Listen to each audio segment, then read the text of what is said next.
Olá pessoal, sejam muito bem-vindas e muito bem-vindos ao canal Loucos por Eleitoral.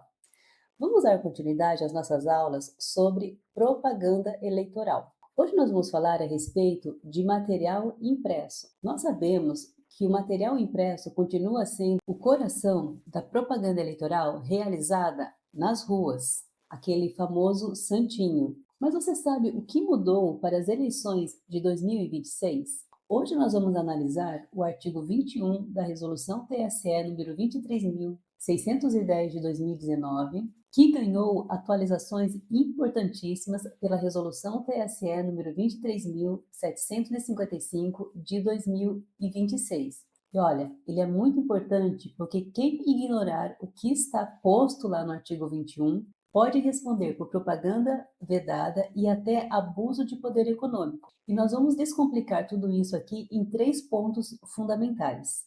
O primeiro ponto importante está lá no caput do artigo 21, que diz que independe de licença municipal ou de autorização da Justiça Eleitoral, a distribuição de folhetos, adesivos, volantes e outros impressos.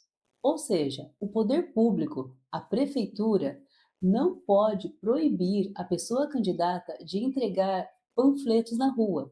Além disso, as pessoas candidatas não precisam pedir permissão ao juiz eleitoral para distribuir o seu material impresso. Mas temos que ter uma atenção aqui, porque independer de licença ou de autorização não significa terra sem lei. Todo o material impresso deve ser editado sob responsabilidade direta do partido, da federação, da coligação ou da própria pessoa candidata. E se houver alguma irregularidade, eles poderão responder por isso. E mais um ponto de atenção: então, papel e caneta na mão são os requisitos que todo material impresso deve ter.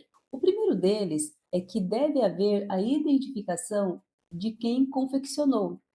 Então, o material impresso deve trazer o CNPJ ou o CPF de quem confeccionou, ou seja, da gráfica. Deve ter também a identificação do contratante. Então, deve trazer o CNPJ da campanha ou o CPF do contratante. Deve ter também a tiragem daquele material impresso. Então, o material impresso ele deve trazer quantas unidades foram impressas. Por exemplo, se foram impressas 10.000 exemplares daquele material impresso, deve conter ali no santinho, né, naquele material impresso que será entregue para o eleitor e para a eleitora. Então, esses são requisitos importantes. Deve haver a identificação de quem confeccionou, a identificação de quem contratou e a tiragem do material impresso.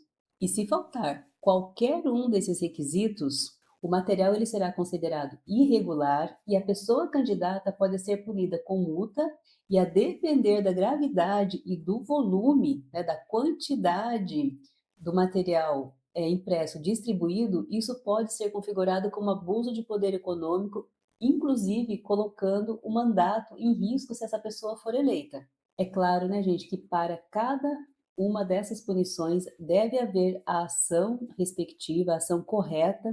Na representação por propaganda irregular, somente é possível a aplicação de multa. Já para perda de mandato, é necessária uma ação mais robusta, onde se possa colher mais provas, como, por exemplo, a AGE. E quanto à dimensão dos adesivos? Bem, a Resolução 23.610 vai nos dizer que a dimensão máxima permitida para os adesivos é de 0,5 metro quadrado. E isso faz sentido, porque passando muito desse tamanho, aí vira um outdoor, que é proibido pela lei.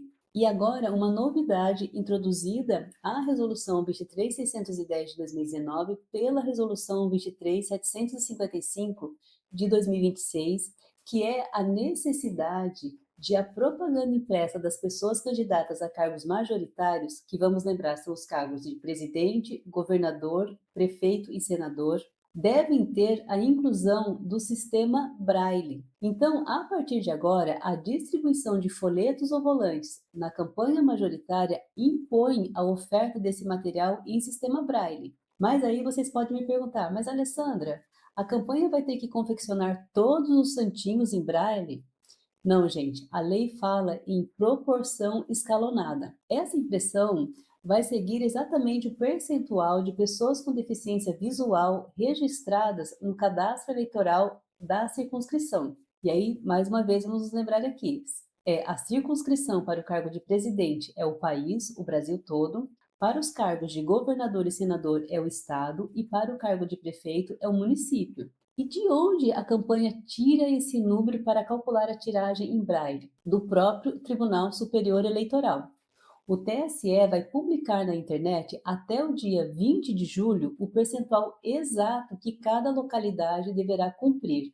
Então, é necessário ficar de olho no calendário. O que vocês acharam dessa novidade?